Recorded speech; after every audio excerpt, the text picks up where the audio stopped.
आमचं कंपनीचं नाव आहे वॉन्को plastics private limited. We are basically in plastic injection moulding, wherein we used to manufacture earlier for Parachute, that is Marico, Fun School, Faber-Castell, and currently we are producing 20-liter caps for Bisleri. किती वर्ष झाली sir तुमची industry इकडे आहे? We established in 2011, so it's about 12 years आम्ही आहोत त्याच्यात.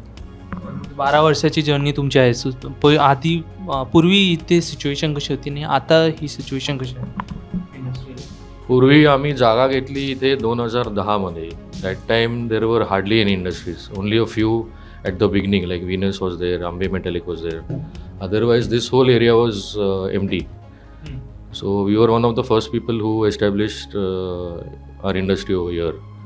That time we had a lot of electrical issues, water issues, but slowly as time went by, we formed an association which is called as Pisulim Industrial Association. So with that help of that, we are able to solve a lot of problems like electricity, water. It's helped us a lot. The highest consumption काय आहे sir? Electricity consumption on a daily basis, you would say about 500 units per day. बाकीच्या industrial इस्टेटमध्ये ज्याचे गार्बेजचा problem आहे तसा इथे नाही, तर ह्या व्यतिरिक्त तुम्हाला आणि कुठचे प्रॉब्लेम्स इंडस्ट्रियल? पूर्वी आम्हाला इलेक्ट्रिसिटीचं खूप व्हायचं प्रॉब्लेम्स, कारण तेव्हा it was a overhead line which was coming from the jungle area. But now after this association we have been able to get the underground cabling done for this industrial area. So त्यामुळे आता तेवढा आम्हाला electrical fluctuation आणि ह्याचा problem होत नाही. Of course कटडाऊन होतात कधी कधी, बट जेवढे पूर्वी व्हायचे तेवढे आता होत नाहीत.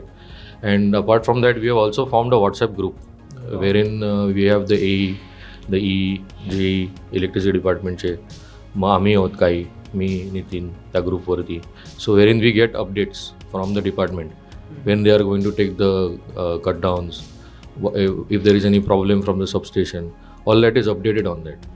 आणि आम्हाला सुद्धा कधी प्रॉब्लेम आला व्होल्टेजचा किंवा कसला तर we put that on the group. So because of which they have also been taking immediate response, so which is a good thing which is happening now. तुमची एक प्लास्टिक इंडस्ट्री आहे. सो प्लास्टिक इंडस्ट्रीला continuous process industry ती मध्ये कुठे process थांबला तर ते प्लास्टिकमुळे घट्ट होतं, सो ते वेस्टला जातं. त्याबद्दल तुम्ही काय सांगू शकता? See, we are totally dependent on government supply for electricity. So whenever there is a electricity cut down, it is a direct loss to us. Because whenever the power cut off goes, that time we cannot do any production. कारण जरी आमच्याकडे DG असेल, it is not affordable for us to operate on the DG. कारण त्याची running cost is very high, operational cost. So आम्हाला ते डिपार्टमेंटकडनंच electricity महत्त्वाची आहे. DG कॉस्ट अप्रॉक्सिमेट किती असतो सर तुमचा? DGचं कन्झम्पशन नाही म्हटलं तरी एक 16 ते 18 लिटर पर आवर होतं, which considering today's diesel rates you can say about 1500 ते 1700 रुपये कॉस्ट जाते तासाला, विच डझंट बिकम अफोर्डेबल. कारण इलेक्ट्रिसिटी जरी तुम्ही महिन्याला पकडली, सपोज आता पूर्वी अबाउट 60 आवर्स 70 आवर्स जायची महिन्याला.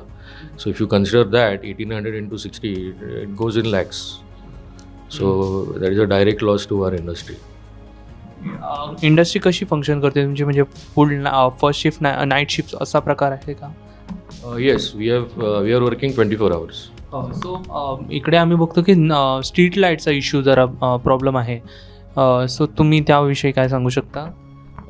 आता असोसिएशन झाल्यामुळे we have been able to get together and try and solve these issues as an association. So I am sure will be able to get across that also street lights.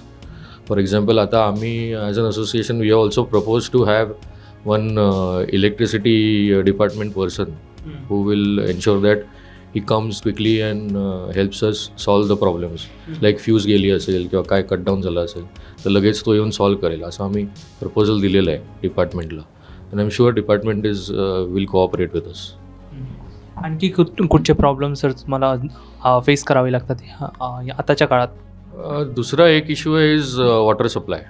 Water supply खूप कमी वेळ येतो इकडे.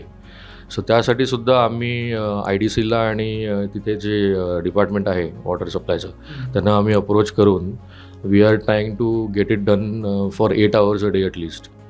So त्यामुळे मग आमचा तो एक प्रॉब्लेम सॉल्व्ह होईल असं वी आर होपिंग. आणि नदर थिंग इज ट्रान्सपोर्ट. कारण गोव्यामध्ये इथे इंडस्ट्रीच्या आतमध्ये आपल्या डायरेक्ट ट्रान्सपोर्ट कुठलाच नाही, बस सर्व्हिस किंवा काहीच नाही आहे. So everybody has to come walking right from the main road. नाही म्हटलं तरी it is about 2 kilometers. So that problem can be resolved by the government or with in conjunction with IDC. That will be very helpful. आम्ही खूपशा अशा industrial इस्टेटमध्ये बघतो की जशी पिसुल्लेम म्हणा किंवा पिलॅन इंडस्ट्रियल इस्टेट किंवा वेळी तिथे हल्लीच्या काळात फायर जे आग लागण्याचा प्रकार खूप वाढलेला आहे. तर ह्या असे प्रकारचे इन्सिडेंट्स होऊ नये यासाठी सेफ्टी मेजर्स तुम्ही काय घेतलेले आहेत? आमच्याकडे basically for fire as a precaution we have fire hose. We have got fire extinguishers. 3 fire extinguisher आहेत, 2 फायर होज आहेत. We have a fire alarm over. In case काही वाटलं काही झालं तर immediately to exit we have that. So तसा आमच्याकडे तो फायरचा असा प्रॉब्लेम येण्याची शक्यता खूप कमी आहे.